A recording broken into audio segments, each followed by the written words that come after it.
Okay, welcome back to the channel. In this video, I'm going to share with you one concept that can really help to level up your storytelling. Narrative point of view position.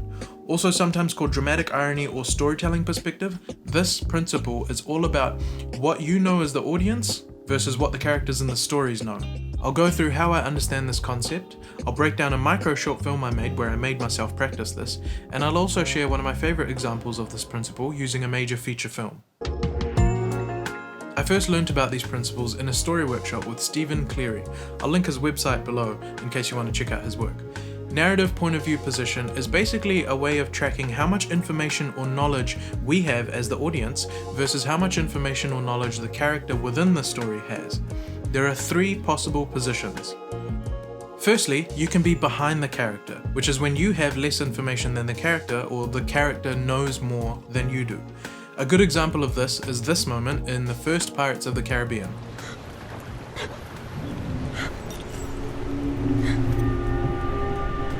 Where did you get that? On your feet. You can tell from Johnny Depp's performance that Captain Jack Sparrow knows something about this locket. He knows more than we do, which means we are behind the character in terms of our narrative point of view position. This piques our curiosity, and we don't find out more information about the locket until later in the movie. Secondly, you can be beside the character, which is when you and the character have the same amount of information. This is any big revelation where we're finding things out at the same time as the character, like most murder mystery stories told from the detective's point of view. I think a really good specific example of this is Ned Stark's death in Game of Thrones Season 1. Sir Ilan, bring me his head.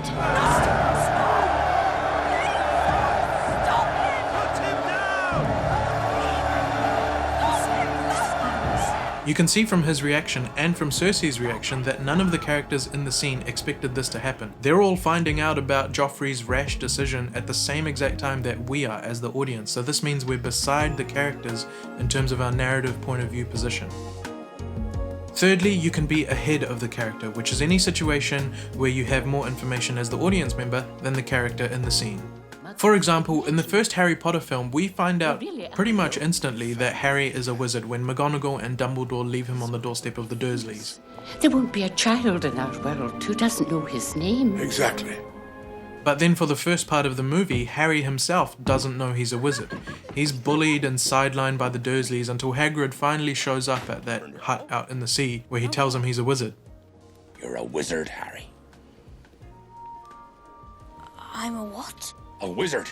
We've known all along that he's a wizard, but Harry is catching up to us, so it's really satisfying for us to see him be told that he's special and worth something after all the bullying and being sidelined. So those are the three possible narrative point of view positions. It's also helpful to know that often being behind the character piques our curiosity and engages us intellectually, whereas being ahead of the character engages our emotions because we're waiting for the characters to catch up. So how can we use all of this to improve our storytelling? The idea is that the more your narrative point of view position changes throughout a story, the more dynamic and engaging the story is. Sometimes we're ahead of the character, sometimes we're behind the character, and then sometimes we're right there beside the character. If you're always behind the character throughout your whole story, it'll become boring. In terms of putting this into practice, this isn't something that you're thinking about when you're writing your first draft or even your second draft. But at one point, you want to sit down with the script and think specifically about this principle of narrative point of view position. Go through the script and think about what information is revealed, when it's revealed to the character, and when it's revealed to the audience. If there are moments when you can change the narrative point of view position by withholding information or revealing it to the audience early, it'll make your story much more dynamic and engaging. There are two more things to do with narrative point of view position that I want to mention that are slightly more complex and advanced. One is that in a scene or sequence with multiple characters, the audience actually has a different narrative point of view position with each character. A good example of this is in Kabhi Khushi Kabhi Gham when Hrithik Roshan goes to see Shah Rukh Khan and his family in London. We're actually ahead of Shah Rukh, but right beside Hrithik because we know that Hrithik is the grown-up version of Shah Rukh's brother. Actually, this example gets even more complicated when you think about Kareena Kapoor's character because we know who she is, but Hrithik doesn't. So we're like ahead of him at the same time as being beside him when it comes to Shah Rukh. So you can see how this gets very complicated. The second thing is that there's kind of an added meta layer to this. There's what we think our narrative point of view position is, and then what our narrative point of view position actually is. We might think that we're right beside the characters as they're finding out all this information, but then a big reveal tells us that actually we were behind the characters the whole time. Most plot twists use this idea, and that's what makes it really satisfying when you get the rug pulled out from under you. But on the other hand, we might actually know for a fact that we are behind the character, and that has a completely different effect on the story. A couple of years ago, I made a 2-minute long micro short film where I wanted to practice these principles. The film is called Stay Positive, and you can watch it at this link if you haven't seen it already. I'm going to break down exactly how the narrative point of view position changes within these 2 minutes. I wanted to make this a really low-key project so I could just practice this idea, so I put some constraints on myself. I recently made a video about how constraints can help you make your short films more achievable. I'll leave a link for that in the description below as well. For this micro short film, I decided I wouldn't work with anyone else other than roping in my friend and flatmate Daniel to play a small role in one scene and do a couple of camera movements for me.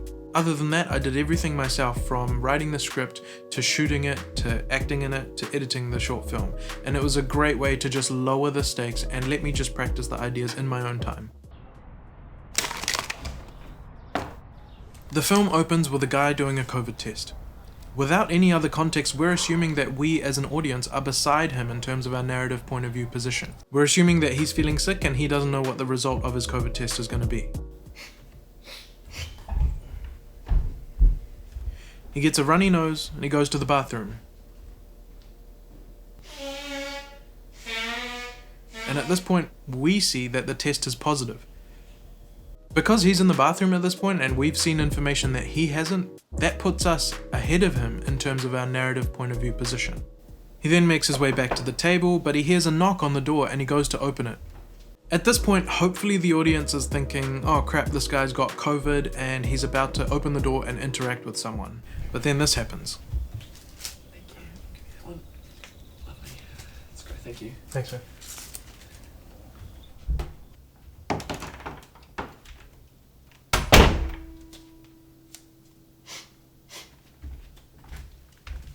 Hey, Janice, hey, how are you? Once we see the other guy take a little package and get into his car, we realize we're behind the characters. We're wondering what's happened and we don't understand. Yeah, I woke up this morning. I was just feeling a little bit sick, so I did a test. No, yeah, I was positive. Yeah. No, I'm not very positive about it. Anyway, I don't think I can come in. Yeah, obviously. Look, I'll send you a picture, just so you know that I'm definitely positive. No, I'll definitely. No, I'll do it right now. It's all good. All right. I'll just send that through. Once the other guy uses the positive COVID test that he just bought to call in sick at work, we realize we've been behind the characters the whole time. We cut back inside and see that our main guy has a small pile of money building up. There's another knock on the door and we see the other end of the table where he has a small stash of positive COVID tests. We realize that this guy's been turning his time with COVID into a part-time side hustle and we're even further behind than we thought. So even in this tiny, simple, micro short film made by 1.5 people, we went from thinking we were beside the character to then assuming we were ahead of the character to then finding out that we were behind the character the whole time. It's obviously a very simple film, but it was a great way to practice this idea of narrative point of view position. What are some of your favorite examples of using different narrative point of view positions to make a story more exciting? Let me know in the comments below. A really great example of this principle comes from Gully Boy, one of my favorite films of all time. If you haven't watched it, I highly recommend it, even or especially if you don't speak Hindi. It tells the story of a working class poet who discovers rap and in the process realizes his true potential as an artist. It's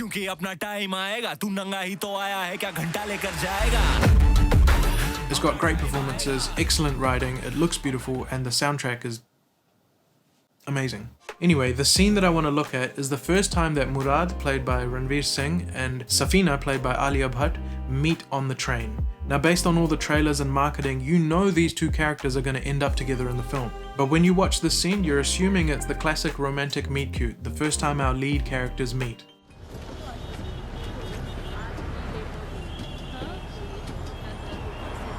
Safina gets on the bus and offers her mum a seat while she stays standing. They're sneaking glances at each other and trying not to get caught, and it really looks like they've both got a crush on each other. Once Safina's mum gets off the bus and the man next to Murad gets up, he shuffles over and we think this is it. This is going to be the moment where they introduce each other and our romantic leads are going to meet. But instead we get this.